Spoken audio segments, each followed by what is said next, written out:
But I want to say one thing to the American people. I want you to listen to me. I'm going to say this again.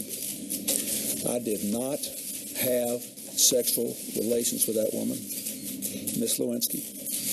I never told anybody to lie, not a single time, never. These allegations are false, and I need to go back to work for the American people. Thank you.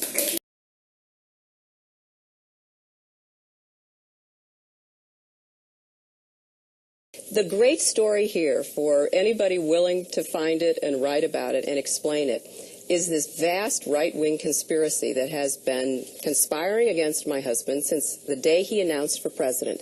Indeed, I did have a relationship with Miss Lewinsky that was not appropriate.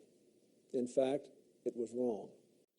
When Chris Stevens was killed in Benghazi, Libya, on the anniversary of September 11th last year, it was only the 6th time that the United States had lost an ambassador to its enemies. The events of that night have been overshadowed by misinformation, confusion, and intense partisanship.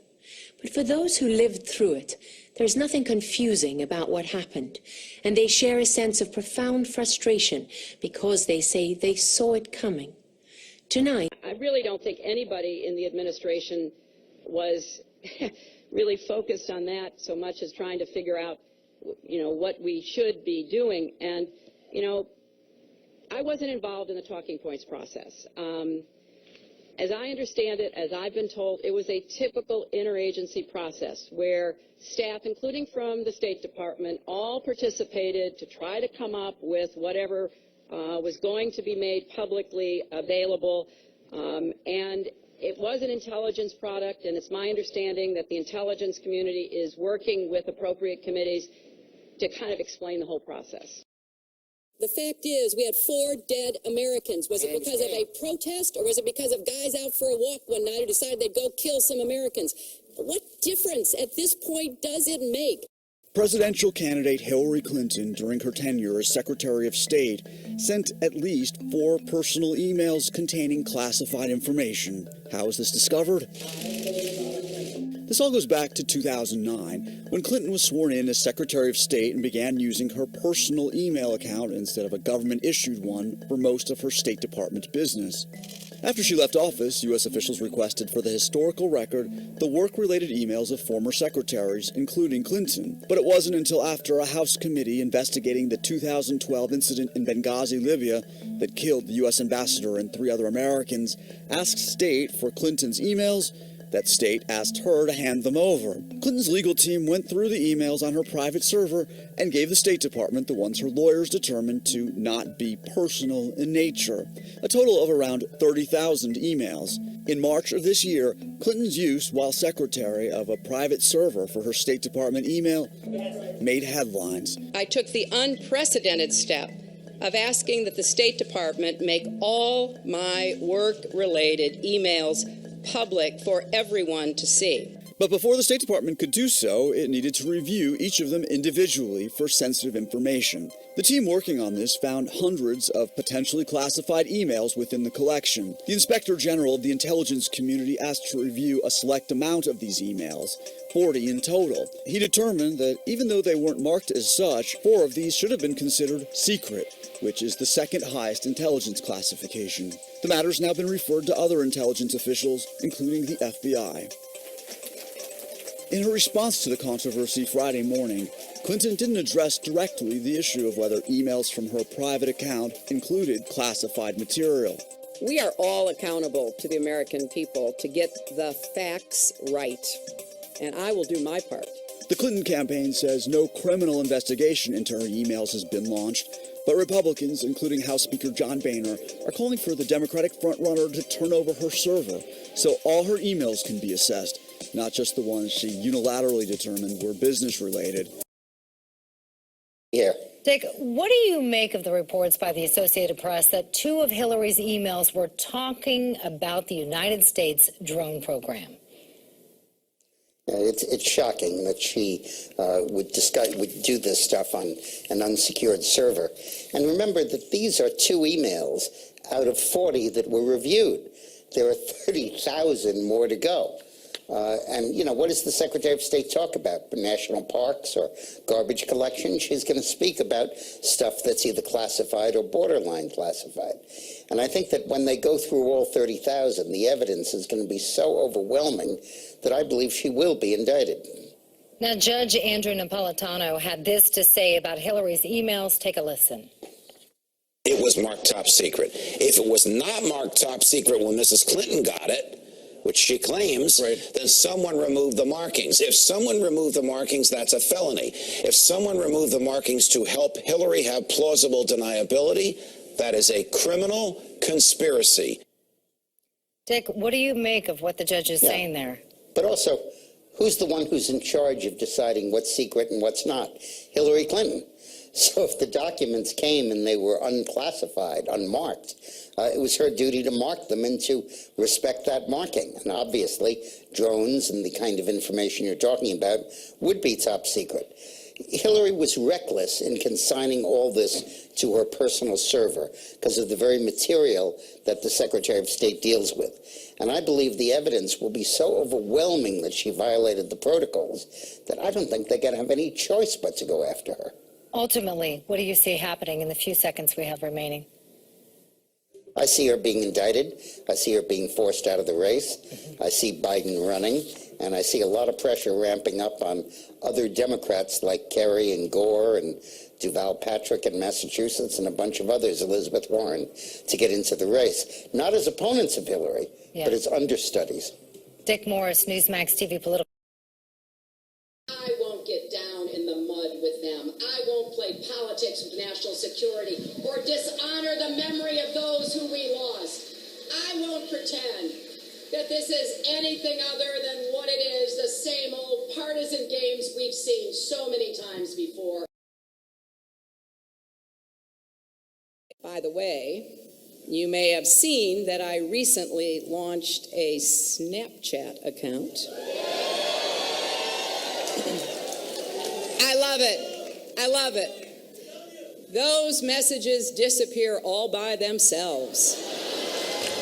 Now, saying and calling for a world without the United States and without Israel. And then, of course, Ahmadinejad calling for an end of the U.S. and Israel. Why is the United States of America? Why are we not only negotiating with these people, but potentially giving them the enriched uranium? They already have the delivery system that they would use to achieve their dream of destroying and wiping Israel off the map. Why would the United States ever do that? Secretary Clinton, any takeaways from your briefing on Iran? It was an excellent briefing. Thank you. Did they assuage any of the concerns you have? Here we are. Thomas, I also asked Secretary Clinton a number of times today if she supports the deal. I know, no answer there. Yeah, just keep walking, keep smiling, keep walking, keep smiling. Exactly. Got a similar response when I asked her if she actually supports the deal. I asked her that question several times today. She wouldn't answer that question, Thomas, and her advisors say that. I remember landing under sniper fire. There was supposed to be some kind of a greeting ceremony at the airport, but instead we just ran with our heads down to get into the vehicles to get to our base. Her arrival in Bosnia was not quite as dramatic as Clinton put it. Memories should always match the videotape. Cheryl Atkinson, CBS News, Washington. All my grandparents, came over here, and turns out only one was an immigrant, 3 were not. I'm very proud to state that I'm a full supporter of marriage equality.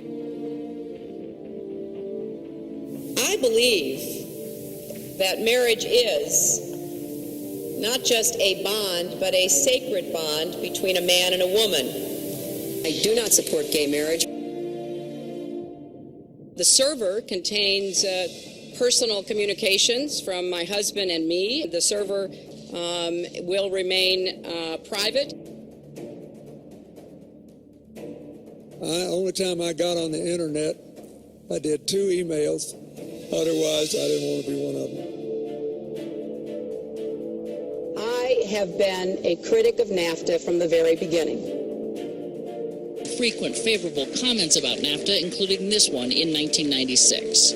Oh, I think that everybody is in favor of free and fair trade, and I think that NAFTA is proving its worth. Participants in that event said, quote, her remarks were totally pro-NAFTA. And when Barack Obama sent out this mailer last month in Ohio arguing that Clinton actually supported NAFTA as First Lady, Clinton exploded, accusing Obama of dirty tricks. So shame on you, Barack Obama. Not answer questions straight out. She is the expert of not saying what she believes. She will run on attacking Republicans and being the first woman president. And, oh, isn't that amazing? Oh, it's a woman. She can walk and talk. The thought here is it's all politics. Parcel out favors to individual groups, whether it's unions here or the farm bloc there. But she is steeped in controversy, steeped in sleaze. That's why they don't want us to look at her record. I would recommend that Hillary Clinton appreciate that she's not going to be, by any means, the candidate of American women. American women have diverse views on politics, just like men. At the core of almost every one of the investigations we did for 8 years, where there were problems, and I mean major problems with the Clinton administration, she was at the core of them. It's part of the Clinton method, which is say what you need to say at any given moment and rely on the lack of memory of the American public and the support of the mainstream media to support that lack of memory. Well, the 20-year plan really is that the Clintons share power. One would be president 8 years, and one would be president another 8 years, over a span of 20 years, with a little Republican in between, perhaps. So in essence, what happened is that Bill and Hillary, in their mid-20s, before they ever took their marital vows, they took their political vow. You know, a lot of people ask me, do we have to go through all these old Clinton scandals again? Well, I have good news for you. You don't, because you can look at the new ones, because Hillary Clinton scandals are a gift that keeps on giving. Hi, I'm Ben Shapiro, and this is Reality Check. Hillary Clinton is the most transparent woman she knows. She even said so in 2008. I think I'm probably the most transparent person in public life. I think, 60 books? 60 books have been written. I feel you know a lot more about me than you know about anybody else. Much of it untrue, but nevertheless, it's all out there. Sadly, Hillary's a liar.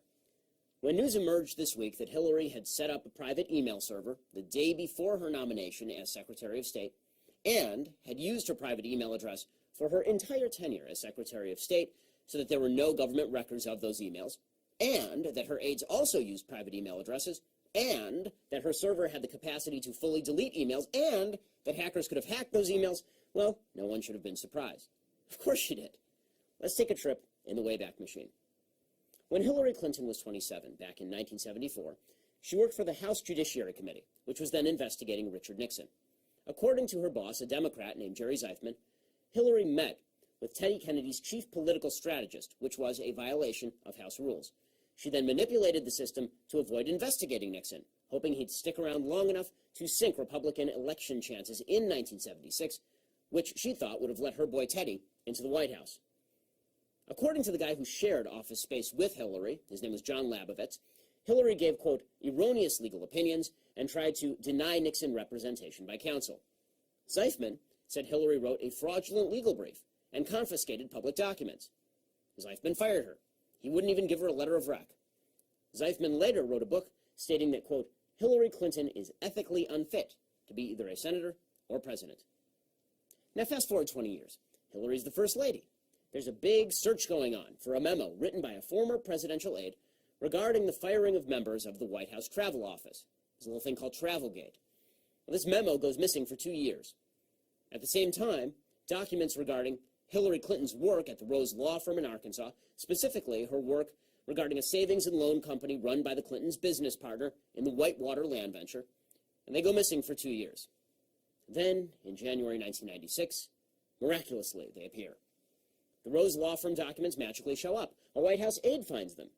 In the White House, of all places. In a storage area, in the 3rd floor of the White House.